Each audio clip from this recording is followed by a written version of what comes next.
Thank you, and thank you for an absolutely fascinating evening as we've heard some glorious in-depth discussion with only one short media soundbite from my director, Mike Young.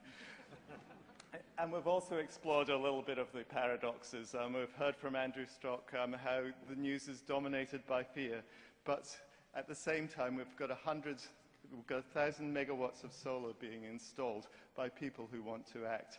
Or from Stephen Yarwood, the classic example of standing in a business owner's shoes as they were arguing about climate change might reduce car parking, but what they actually wanted was people to walk past their business and go in.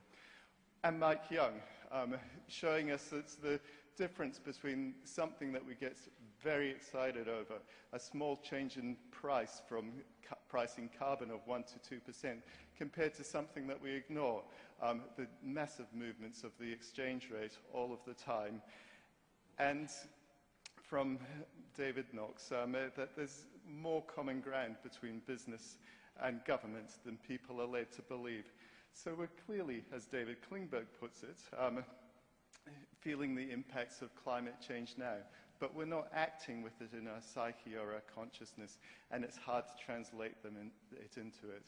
And so, as Senator Wong says, it's very hard for a politician to argue for people to act now for the benefit of the future, but we've heard tonight some of the visions, some of the making time to dream, some of the time to talk about the future that might take us there. So I want to thank everybody, especially Annabel Crabb, for coming here tonight, and from all of the audience for being, as Annabel said, so tolerant of the discussion on leadership rather than supporting a debate around the science of climate change. Thank you for being here, and thanks to our panel. We have a few small gifts for them, and as we give out the gifts, we might give the Environment Institute Mike Young's video a go and see if there's actually a voice in it this time.